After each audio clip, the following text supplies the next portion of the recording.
Madame, Monsieur, bonjour. Merci de nous rejoindre dans cette livraison de l'actualité sur la télévision nationale congolaise, un journal que nous démarrons par la situation qui se vit actuellement dans le Nord Kivu. La population lance un cri d'alarme.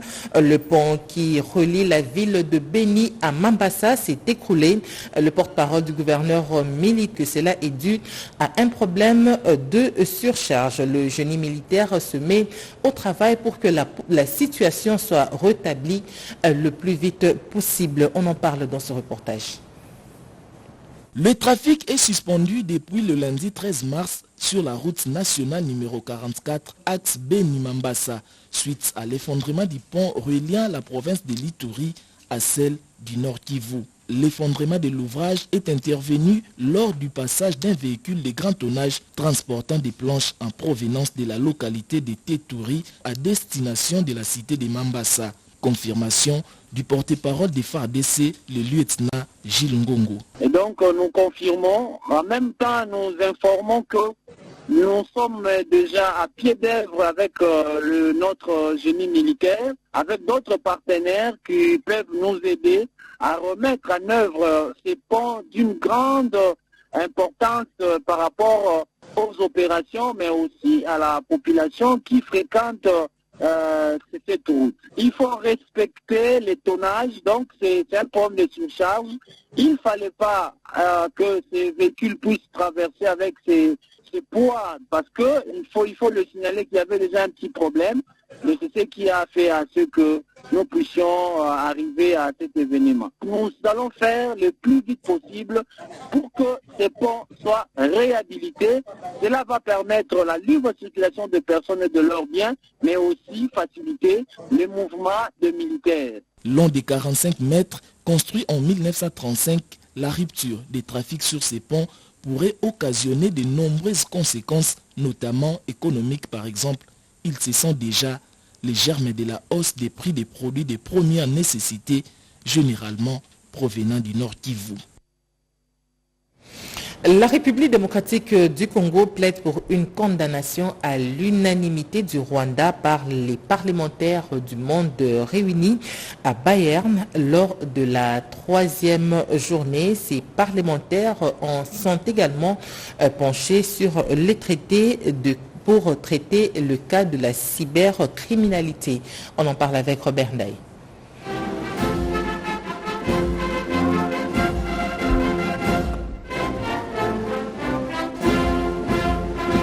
C'est une 3e journée déterminante pour les parlementaires du monde entier. 193 pays sont réunis ici à Bahreïn pour réfléchir sur la menace que connaît le monde. La République démocratique du Congo, présente ici à Manama, est venue pour faire entendre sa voix, notamment par rapport à l'agression dont est victime le Congolais par le Rwanda, les pays voisins. Notre lutte pour la promotion d'une société inclusive et pour la coexistence pacifique est aujourd'hui sabotée par l'agression barbare dont mon pays, la République démocratique du Congo, fait l'objet de la part du Rwanda.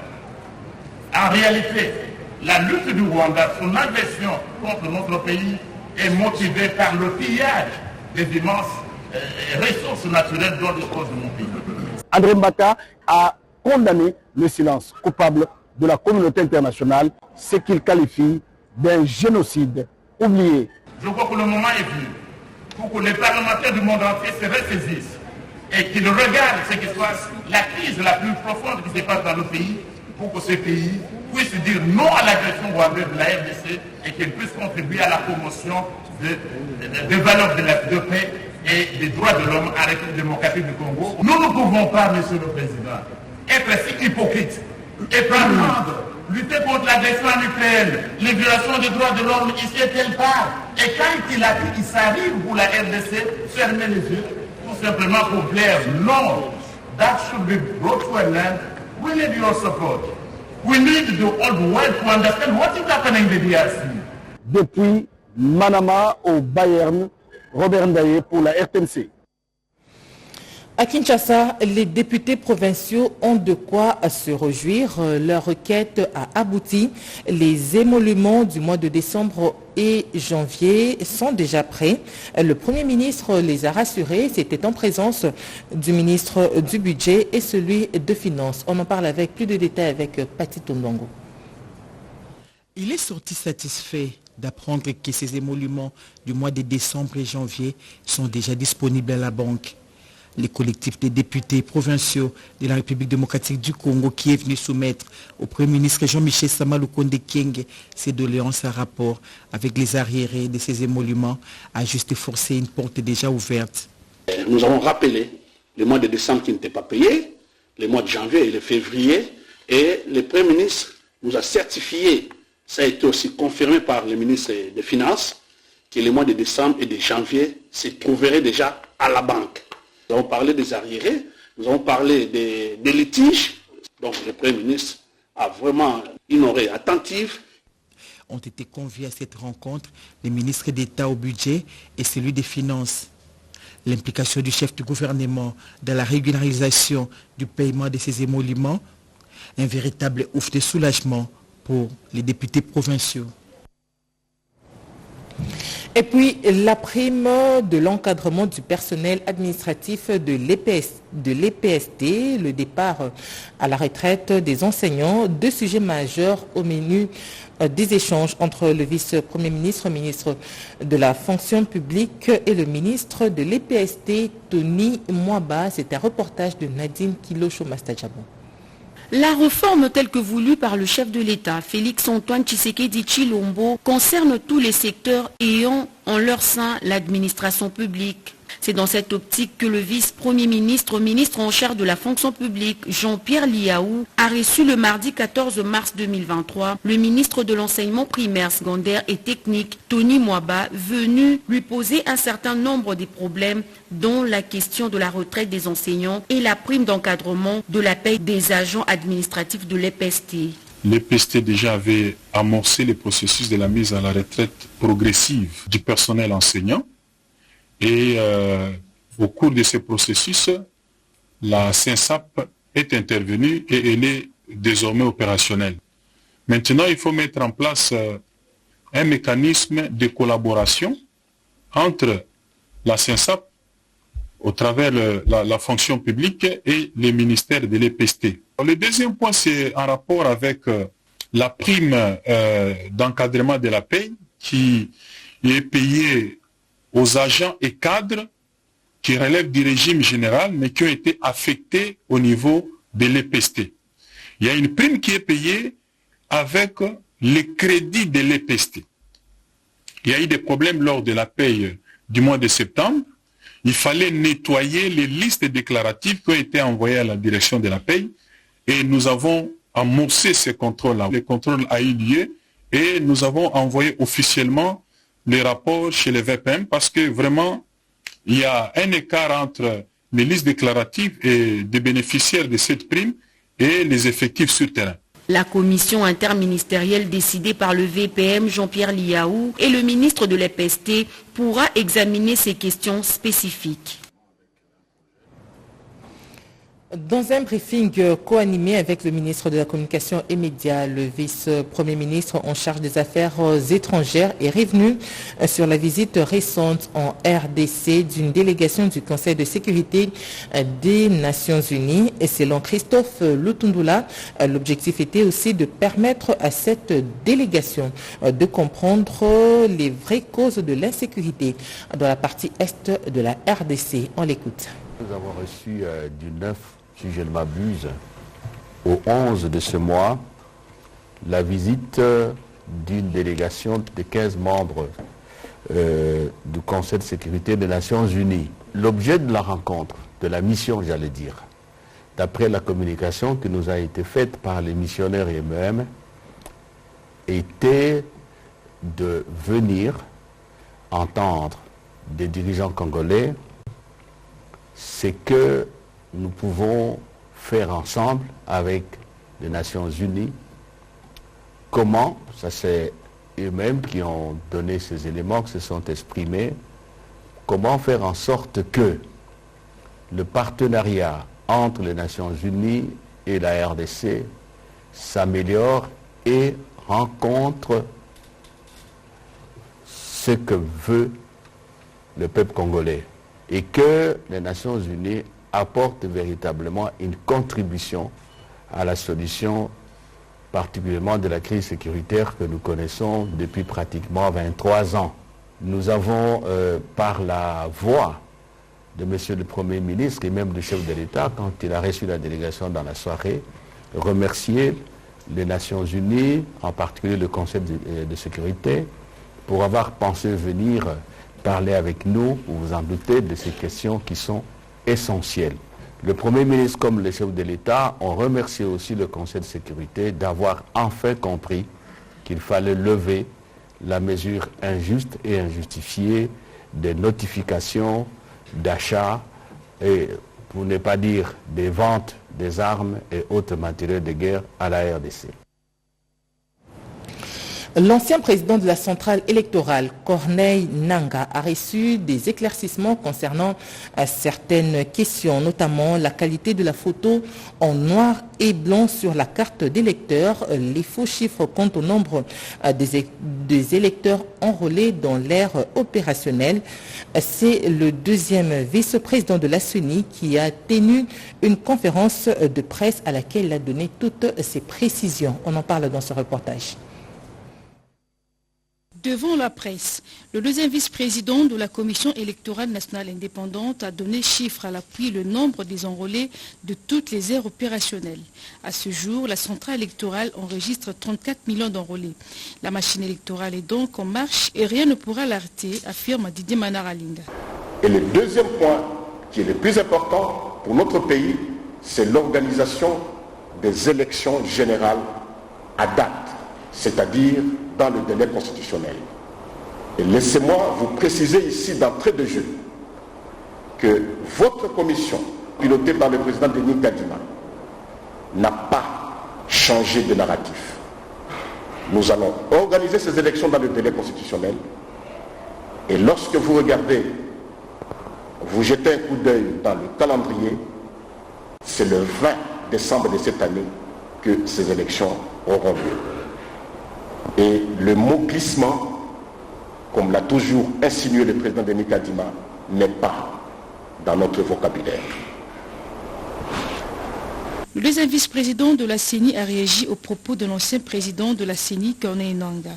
Il a balayé d'un revers de la main toutes les accusations portées contre l'actuel management de la CENI. Pour Didier Manara-Linga, Corneille Nangaa n'est pas un modèle de gestion et de transparence au regard de sa gestion passée à la tête de la CENI. Didier Manara promet de répondre désormais coup sur coup à toutes les accusations infondées sur la CENI. Le ministre ad interim de Transport et Voies de Communication, Marc Ekila-Likobo, a présidé une séance de travail dans les installations du site aéroportuaire d'Ndjili, à laquelle a débouché plusieurs pistes de solutions, entre autres favoriser un traitement aisé des passagers munis de leurs bagages. On en parle avec Richard Kalala.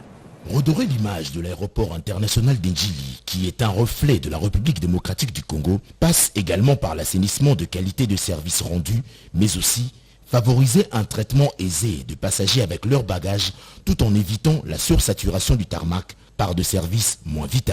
Deux points essentiels ayant fait l'objet de la visite de travail du ministre AI de Transport, Voies des Communications et Désenclavement, Marc Ekila-Likobo, avec tous les responsables des services concernés depuis le site aéroportuaire de la capitale. À cet fait, le ministre AI en appelle à l'implication sans retenue de tous les services assignés au bon fonctionnement de cet aéroport. L'idée ici, ce n'est pas de distribuer des cartes rouges, ce n'est pas ça l'idée. L'idée, c'est de nous conscientiser. L'idée, c'est de nous dire que nous sommes à l'aéroport et l'aéroport, c'est la première image du pays. Pour évoquer les pistes et les solutions proposées, les représentants des différents services aéroportuaires comme l'AAC, le Metelsalt et la DGDA n'ont pas caché leurs préoccupations. Les faiblesses, c'est lié d'abord à l'envergure même de l'aérogare actuellement, qui ne répond plus aux normes par rapport à ce qui était prévu. Outre la question des infrastructures pour la construction d'un nouvel aérogare moderne, il a été également évoqué la nécessité de ne garder que le service utile et habilité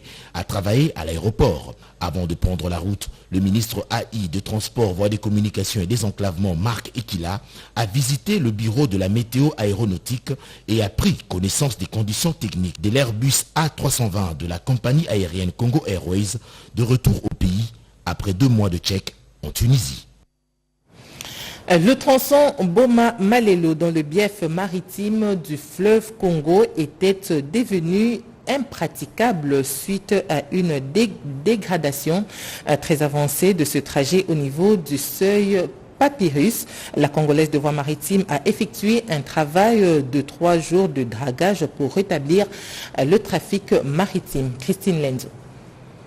Il y a plus d'un mois, il était difficile pour le gros navire de circuler sur l'ex-tronçon Boma-Malela dans le bief maritime du fleuve Congo. C'est là, suite à la dégradation de ce trajet au niveau du seuil Papyrus. Heureusement, la Congolaise de Voies Maritimes, en pleine 4e campagne dans cette partie du fleuve, a pu travailler en 3 jours seulement et le trafic se trouve rétabli.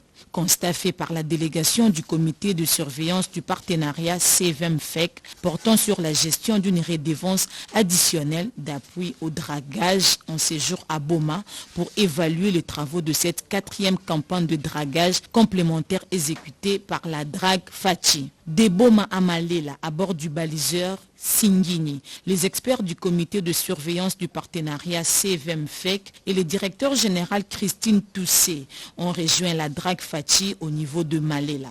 Occasion pour le DG de la CVM de féliciter ses contrats de partenariat CVM-FEC, d'où l'on tire une provision pour faire face au bon fonctionnement de la drague Fachi. Donc, le comité de surveillance est descendu à Boma pour s'assurer de la bonne exécution des travaux de dragage, dès lors qu'il faut savoir que dans le cadre de ces contrats, il y a une redevance additionnelle et conventionnelle qui a été instituée et qui a pour objectif de financer les charges de l'exploitation très élevées de la drague Fachi, l'achat d'une nouvelle drague et la formation du personnel. Voilà pourquoi il s'avère urgent pour le gouvernement de doter la compagnie de voies maritimes d'une autre drague d'entretien permanent, laquelle sera totalement manipulée par un personnel technique local.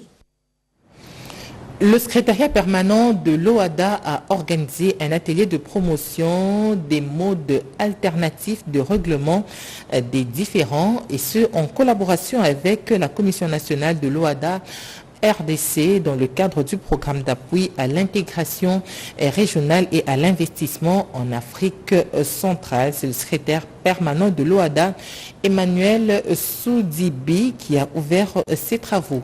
Oscar Mbala. À l'ouverture de cet atelier sur l'acte uniforme portant organisation des procédures simplifiées de recouvrement et des voies d'exécution qui incarnent l'essentiel du droit OADA, le professeur Roger Massamba, président de la Commission nationale OADA RDC, a déclaré que le choix de ces thématiques se justifie par l'évolution des textes de l'OADA. Pour les délégués de l'ambassade de l'Union européenne en RDC, Jérémy Beledi, l'amélioration du climat des investissements et des affaires en RDC ainsi qu'en Afrique centrale devient une priorité cruciale pour les États, mais aussi surtout pour les entreprises. La comptabilité et les droits OADA sont des instruments flexibles et pratiques pour les entreprises, a-t-il souligné. L'Union européenne et d'autres partenaires, la Banque mondiale, l'Agence française de développement, se sont engagés structurellement dans cette diffusion de ce droit, car le pays reçoit trop peu d'investissements étrangers. Les investissements sont source de devises, de progrès technologiques, mais aussi et surtout d'emplois. Dans le cadre du 11e Fonds européen de développement, 11e FED, l'Union européenne et ses partenaires régionaux, notamment la CEMAC et la CEAC, avaient lancé le programme d'appui à l'intégration régionale et à l'investissement en Afrique centrale. Ces programmes visent à renforcer son intégration économique. L'une des actions de ces programmes est la plus grande diffusion de ces pratiques, des règlements, des médiations et d'arbitrage des différents commerciaux. Selon le secrétaire permanent de l'OADA, le professeur Emmanuel Sidibi, il y a encore du travail à faire. L'OADA, à travers l'arbitrage de la médiation, a su innover pour rallier ces vecteurs du temps. Parce que la justice privée qui vous mobilise aujourd'hui à travers l'arbitrage, la médiation, et par excroissance tous les rôles pacifiques, conciliation, négociation et ainsi de suite, évidemment ce sont des institutions de paix. Emmanuel Sidibi de conclure qu'il faut laisser l'oiseau OADA s'envoler et aller très loin. Nous en sommes au déblayage de la surface pour parler au sens du positivisme juridique.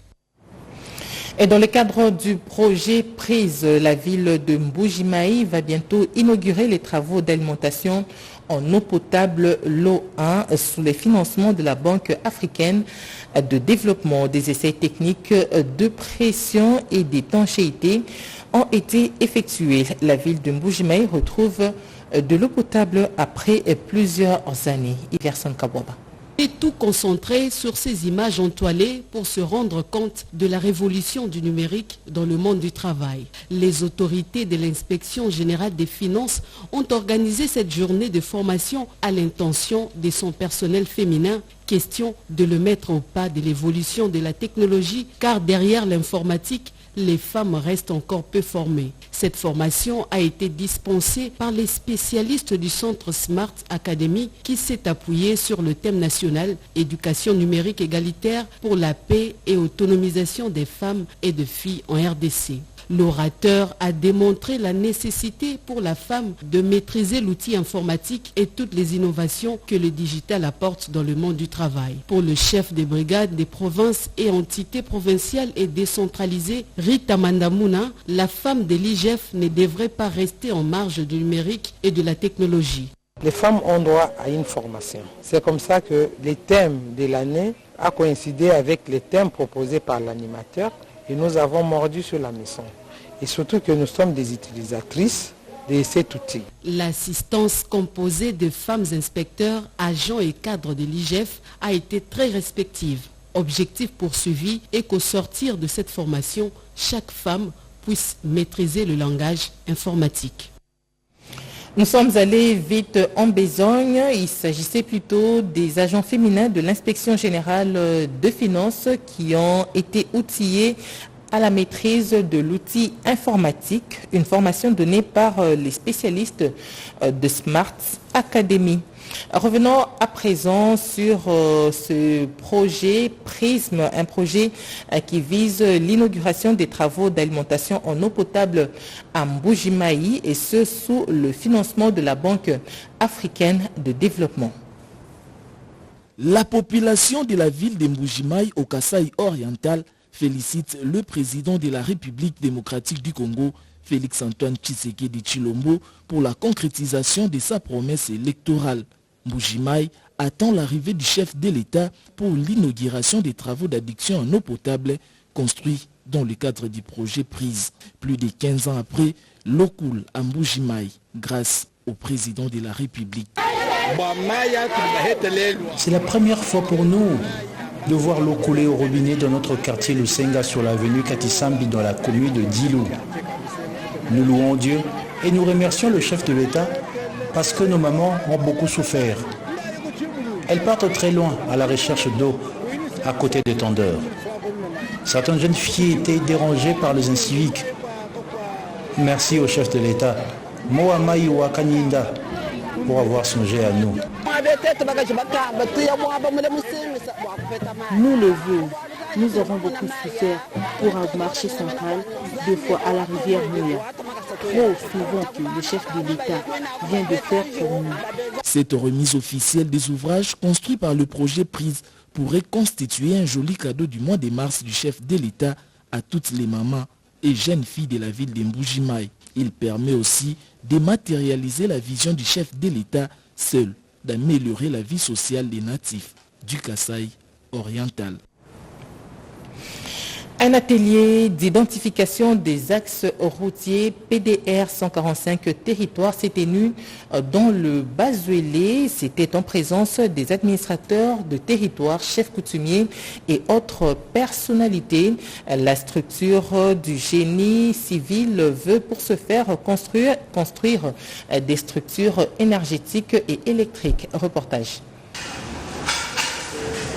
Atelier d'identification et confirmation des axes routiers, ouvrage d'art et partage d'informations sur les sites de construction d'infrastructures génie civil électrique et hydraulique à Bouta dans la province du Bazuélé. Le coordonnateur du PNU de PDR 145 territoires au Bazuélé, Inosa Kazamwali, explique la motivation de l'atelier PDR 145 territoires dans la province. Nous sommes très heureux de pouvoir vous recevoir aujourd'hui dans ce cadre pour travailler sur l'intérêt communautaire dans le cadre du programme de développement local 145 territoires, la coordination de Bazuélé. La confiance est née et par aussi l'expérience qu'a le PNUD dans le domaine du développement étant le chef de file de développement au niveau mondial. Le vice-gouverneur et gouverneur ad intérim, le chef de travaux Christophe Kondanga Lemonde, a, au nom du gouverneur Jean-Robert Nzanzabombiti à mission, demandé au bureau PNUD de 145 territoires, province de Bazuélé, à bien observer les besoins de la base pour concrétiser la vision du chef de l'État, Antoine Félix Tshisekedi Tshilombo, sur le développement de la base. Au Bazuélé, tous les 6 territoires qui comptent la province sont concernés par ces actions de grande envergure depuis l'accession de notre pays à la souveraineté nationale et internationale. Il y a lieu ici de louer les efforts de son Excellence, Monsieur le Président de la République et son gouvernement. Nous sommes convaincus de votre esprit patriotique et votre sens d'abnégation qui nous aideront à obtenir des résultats. Les participants dans cet atelier constitués de groupes de travail identifient les axes et les sites de construction d'infrastructures de génie civil, électrique et hydraulique dans la province. Grand programme de la République initié par son Excellence Monsieur le Président de la République et que nous saluons. Nous avons entendu que depuis longtemps que ces programmes commencent dans notre province. L'atelier s'est bien passé. On prépare à cet atelier les administrateurs des territoires, les chefs coutumiers, la société civile, les représentants des confessions religieuses et autres leaders d'opinion du Bazuélé. Une photo des femmes. Et puis le secrétaire général de l'UDPS, Augustin Kabouya, a échangé avec la presse locale du Kasaï central sur plusieurs questions d'actualité, entre autres la prétendue rencontre entre Félix-Antoine Tshisekedi Tshilombo et Joseph Kabila Kabange concernant des consultations. On en parle avec Alain Bikaï. Avec la presse de la ville de Kananga, le secrétaire général de l'IDPS a abordé plusieurs sujets d'actualité politique et socio-économique, répondant aux questions des journalistes sur une prétendue négociation entre Félix Tshisekedi et Joseph Kabila pour gérer la République après les glissements. Augustin Kabouya précise que ce sont des raconteurs des réseaux sociaux. Il n'y a jamais eu de contact dans ce sens. Concernant les retards observés après l'annonce du réaménagement du gouvernement pour le numéro 1 de l'IDPS, il n'y a pas de blocage dans l'union sacrée car le remaniement gouvernemental relève des pouvoirs discrétionnaires du chef de l'État. Évoquant les bilans de Félix-Antoine Tshisekedi Tshilombo, Augustin Kabouya indique que grâce à la diplomatie agissante du chef de l'État, le pays peut se procurer des armes sans aucune notification préalable pour défendre le pays en péril. Le bilan de son Excellence, Monsieur le Président de la République, est largement positif. Avant Tshisekedi, le Congo avait un budget d'OTAN. Et pendant le régime Tshisekedi, son premier mandat, aujourd'hui, le régime Tshisekedi nous a amené à un tel budget. Et vous avez la facilité de comparer les deux tableaux. La route là de Kalambambouche, les engins sont à quelques mètres qui sont là en train de travailler là-dessus. Le Congo ne pouvait pas acheter une seule arme pour se défendre. Mais quand le président de la République, son Excellence Félix Tshisekedi, est arrivé au pouvoir, il a sensibilisé l'opinion internationale pour la levée de cet embargo injuste. Pour l'inflation monétaire et la flambée des prix des biens sur les marchés, le secrétaire général attribue ça aux effets de la guerre russo-ukrainienne et la guerre d'agression rwandaise. L'opération d'enrôlement et d'identification des électeurs dans l'ère opérationnelle 2 touche déjà à sa fin. Les acteurs politiques et ceux de la société civile sont sur le terrain pour sensibiliser et appeler à un enrôlement massif. Erika Bamba. Une immense clameur s'est élevée dans le ciel de Lodja au moment où l'avion transportant Jean-Charles Koto s'est posé à l'aéroport de Lodja. Une mobilisation au-delà de toute attente. Plongé dans une marée humaine, Jean-Charles Koto vient une nouvelle fois de plus démontrer sa popularité dans ce coin du pays. Difficile pour ses dignes fils de s'effrayer le chemin, l'obligeant de faire une caravane à travers la ville pour saluer sur son passage la foule. Hommes, femmes, enfants, tous rangés tout au long de la route, d'autres sur le bâtiment. Personne ne voulait rater l'arrivée de ces grands notables.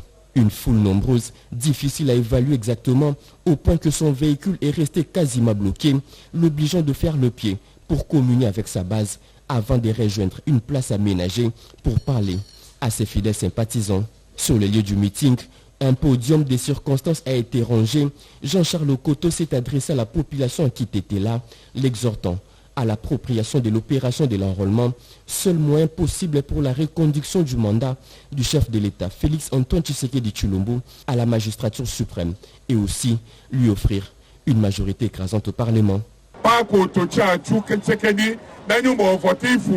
Pour la réélection du président Tshisekedi, nous demandons à tous de venir se faire enrôler, car cette carte fera également office de carte d'identité dans le jour prochain. Quelques heures après, Jean-Charles Koto s'est rendu à Katako pour inaugurer une radio communautaire. Cette radio permettra aux villageois de ces coins de suivre en temps réel toutes les informations liées aux différentes réalisations du président de la République, Félix Antoine Tshisekedi Tshilombo. Et pour terminer, les épouses de militaires engagés au front ont été honorées dans une cérémonie de remise de sacs de maïs et autres en guise de soutien à la femme, mais aussi aux familles des militaires engagés au front. Gaëtan Magalano pour les détails. Il incarne l'espoir de toute une communauté. Ses œuvres, au-delà de l'hémicycle où il travaille, font de l'homme l'image du peuple d'abord. Vision du président Félix Tshisekedi, chef de l'État.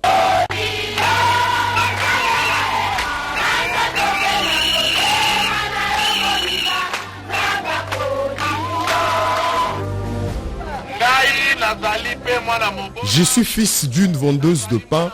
Notre priorité, c'est le bien-être de nos mamans.